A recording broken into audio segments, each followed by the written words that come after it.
kitabu cha Luka sura ya 19. Luka sura ya 19.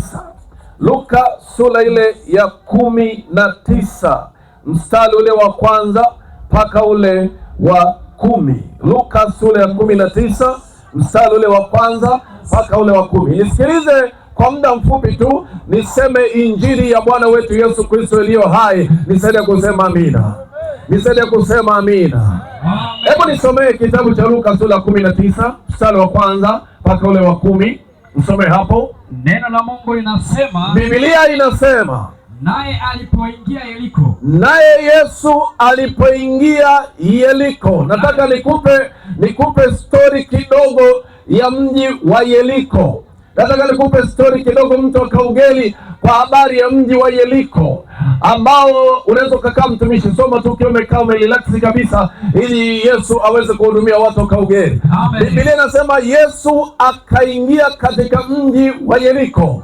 Mji wa Yeriko ulikuwa ni mji wa ajabu sana. Yamkini pia mji wa Yeriko tunaweza kufananisha hata na mji wetu wa Kaugeli. Mji wa Yeriko ulikuwa ni mji mkubwa, ulikuwa ni mji ambao umejawa na watu wengi, watu ambao walikuwa na shughuli zao mbalimbali, watu ambao walikuwa na biashara zao mbalimbali, kama ambavyo unaweza ukaona leo watu wa Kaugeli walivyo bize na biashara zao, ambao wanafanya biashara zao. Hata wengine yamkini wakati mwingine hawako tayari hata kusikiliza neno la Mungu. Mara kadhaa nimeona tunapokuwa kwenye maeneo mbalimbali ambapo watu wanakuwa wako bize, hawana nafasi hata kutoa nafasi kwa ajili ya kusikiliza neno la Mungu. Unasikia hata kejeli kwa ajili ya kazi ya Mungu, unasikia hata kejeli kwa ajili ya mikutano. Lakini jioni ya leo tena ninataka niseme kwa habari ya mji wa Yeriko.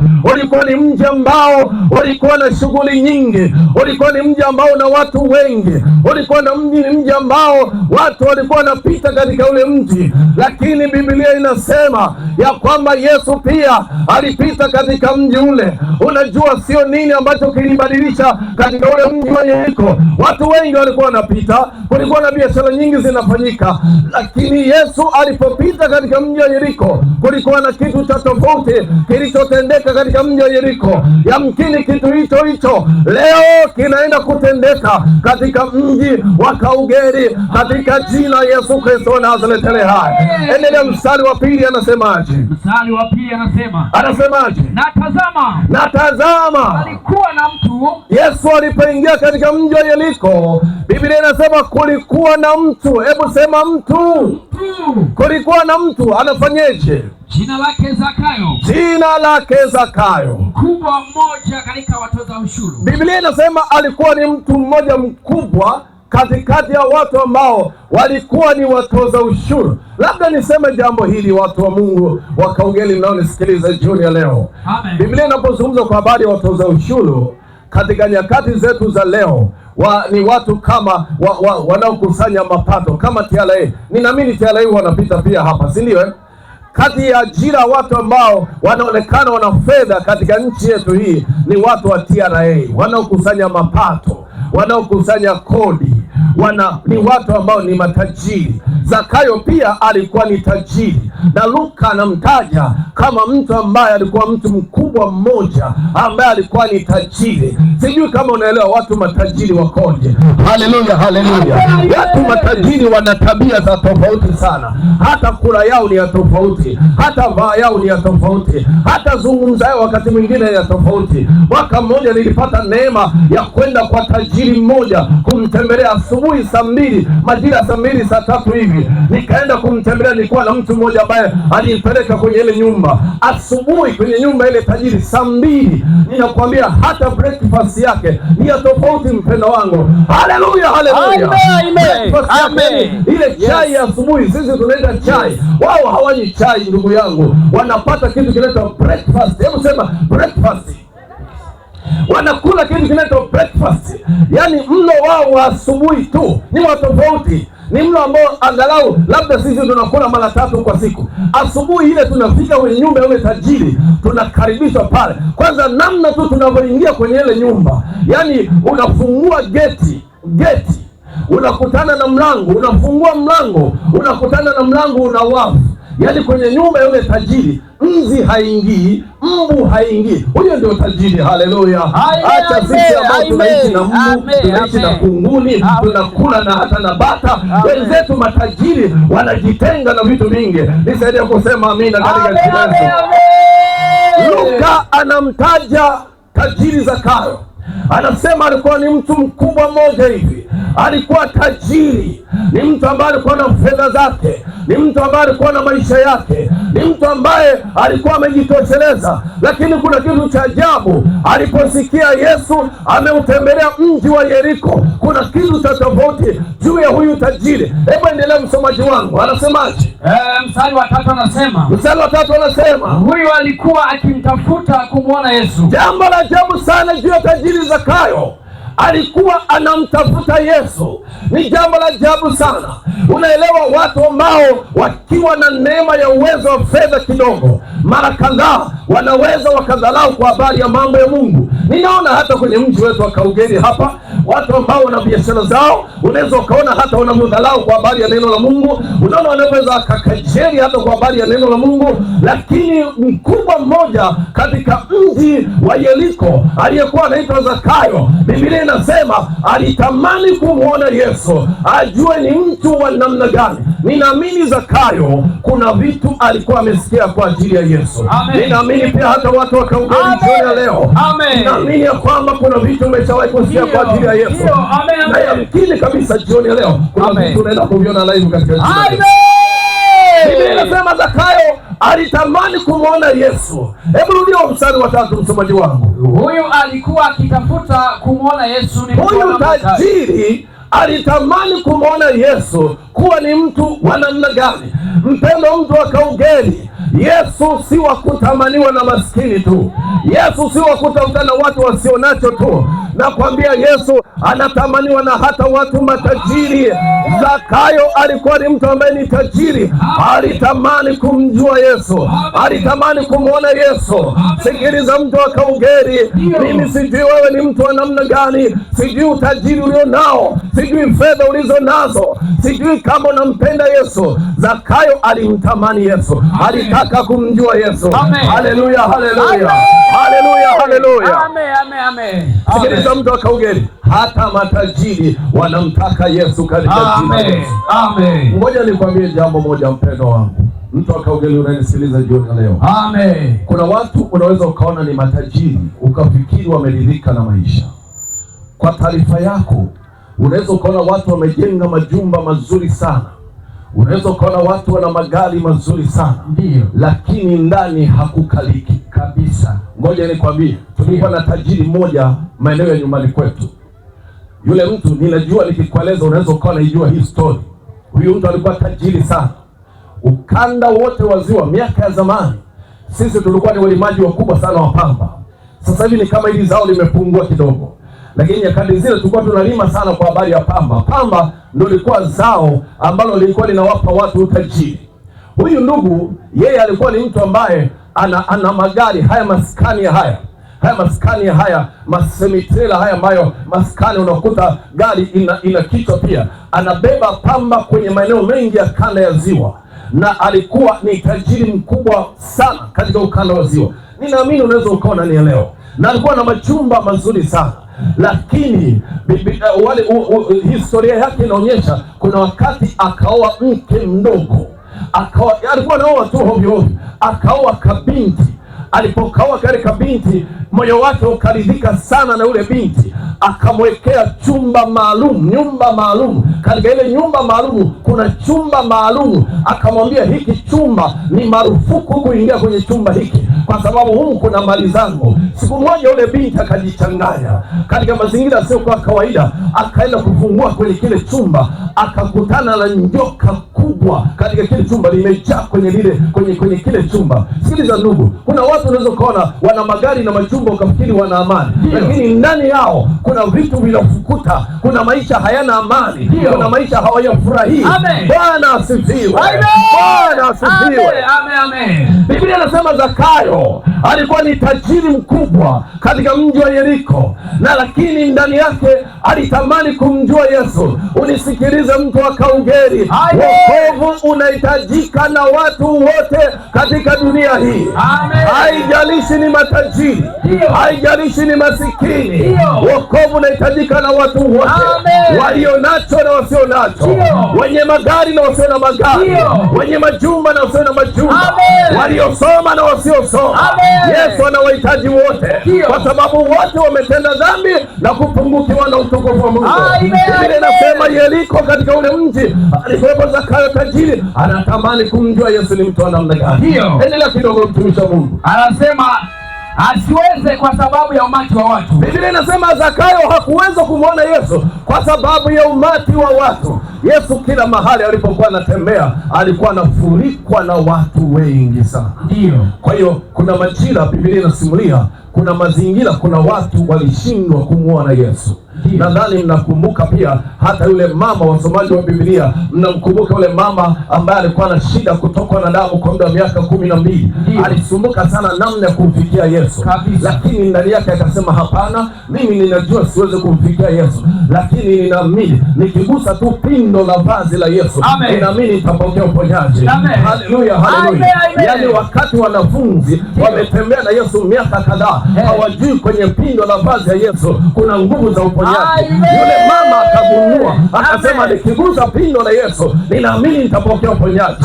Na Biblia inasema yule mama alipogusa pindo la Yesu akapokea uponyaji mahali hapo. Kwa nini usimshangilie Bwana Yesu kwa makofi na vigelegele? Endelea mbele kidogo, anasemaje? Anasema maana ni mfupi wa kimo. Anasema alishindwa kumwona Yesu kwa sababu alikuwa ni mfupi wa kimo. Watu wa Kaugeri, inawezekana kuna watu hapa wapo wamemtamani Yesu kwenye mazingira mbalimbali, lakini kuna mazingira yanawazuia. Mazingira mengine yamkini ni marafiki zako, mazingira mengine yamkini ni wazazi wako, mazingira mengine yamkini ni majirani zako. Kila wakati ukimtamani Yesu, jirani anakuzuia, anakuambia usiokoke wewe, kuokoka ni ushamba. Sikiliza ndugu yangu, kuokoka ndio ujanja katika dunia hii. Haleluya, haleluya. Kuokoka ndio ujanja ndugu, haijalishi vitu ulivyo navyo. Kwa taarifa yako, hata sisi tulitoka kwenye ujinga kama huo. Tulifikiri labda tukisoma sana yatutosheleza, lakini tukagundua tunamhitaji Yesu. Hebu nisaidie kumshangilia Bwana Yesu kwa makofi mengi mengi. Haleluya, haleluya. Nasema ya kwamba Zakayo alishindwa kumwona Yesu kwa sababu alikuwa mfupi wa kimo. Kuna mazingira alikuwa anamzuia asiweze kukutana na Yesu. Sikiliza mpendo wangu, Biblia inaendelea kusemaje? Akatangulia mbio. Biblia inasema Zakayo akafanya jambo la ajabu.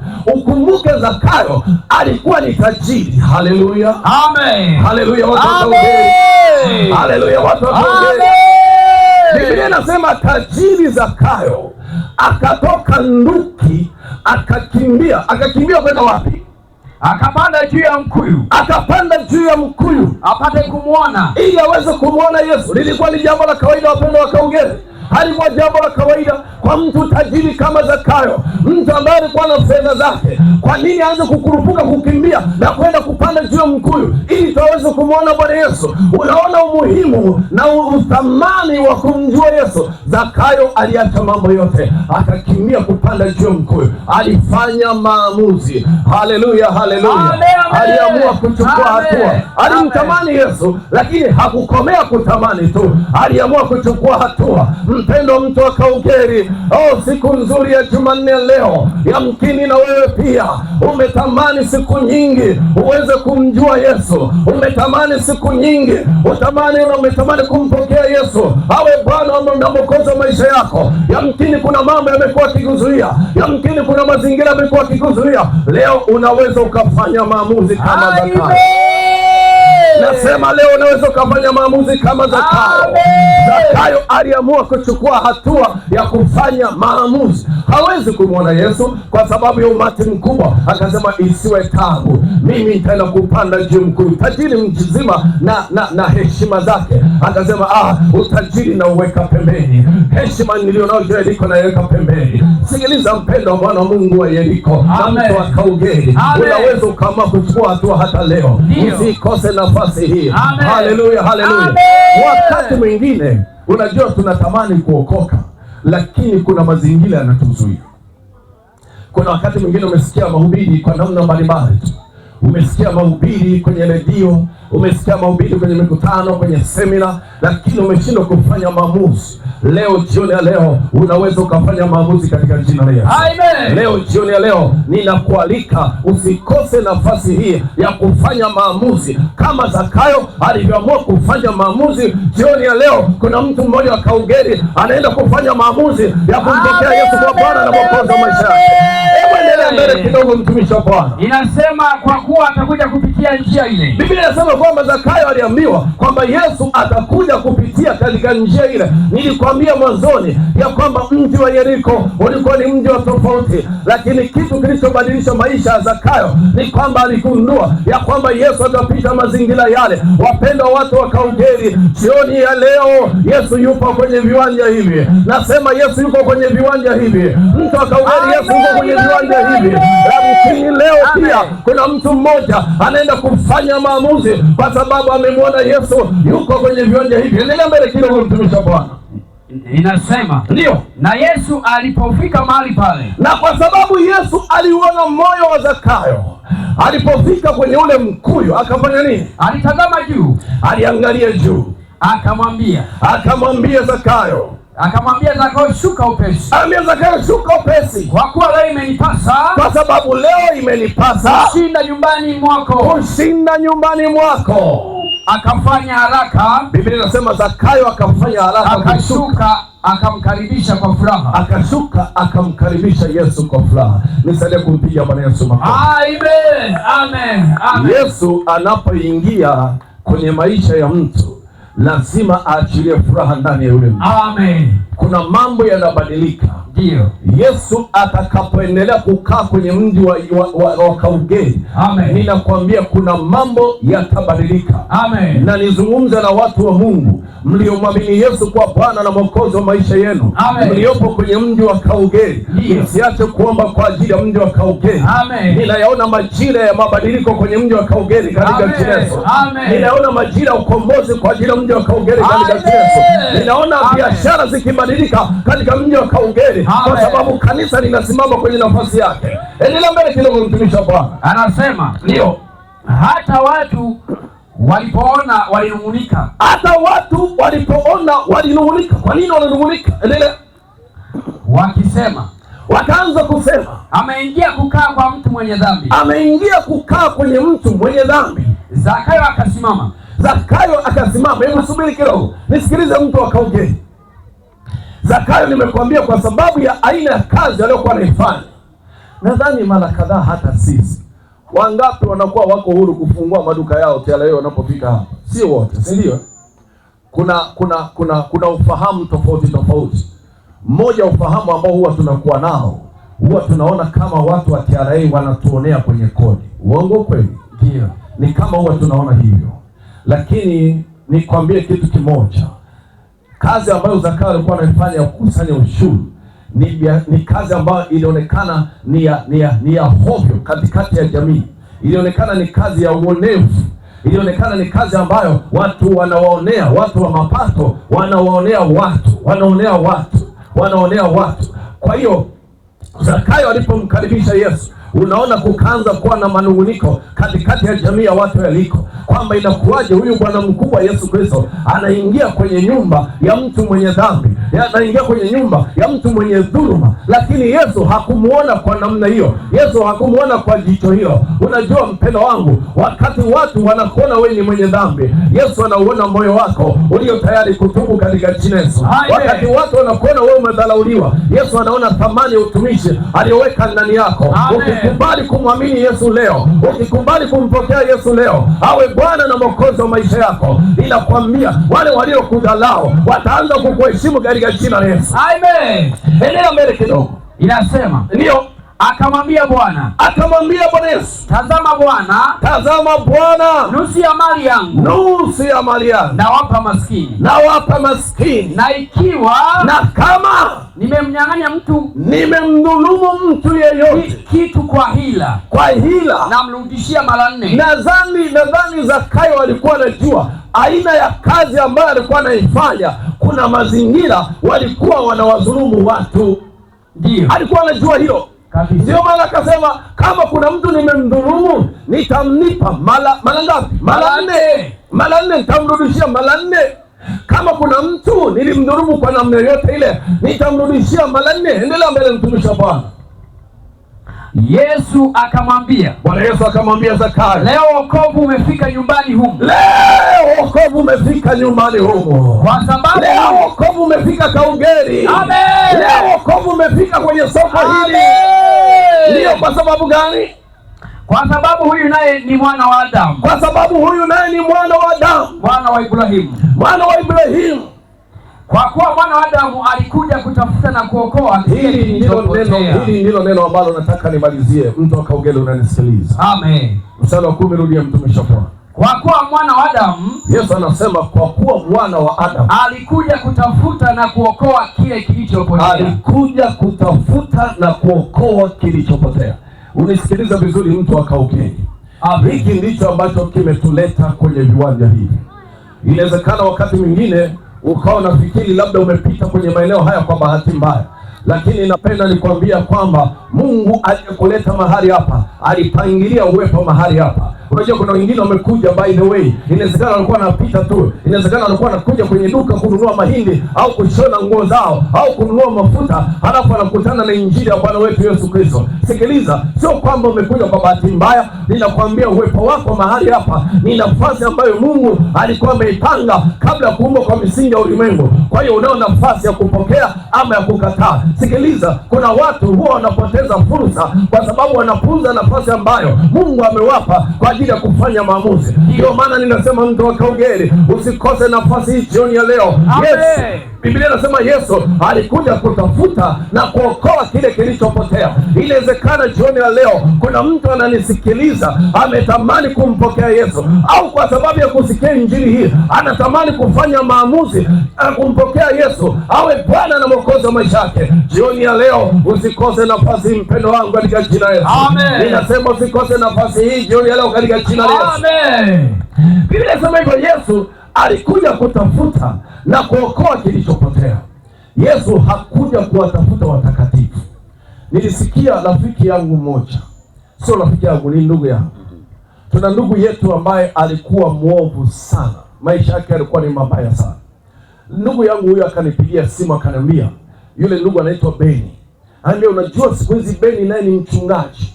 Nikamwambia, wow, Mungu ni mkuu, kama Beni naye ameokoka na sasa ni mchungaji. Akasema, aisee, mimi sikutarajia ya kwamba Beni naye anaweza akaokoka tena akawa mchungaji. Nikamwambia, hujui ya kwamba Yesu alikuja kutafuta na kuokoa kilichopotea? Nisikilize mtu wa Kaugeri, usijiangalie hali ulio nayo. Yesu alikuja kwa ajili ya wenye dhambi.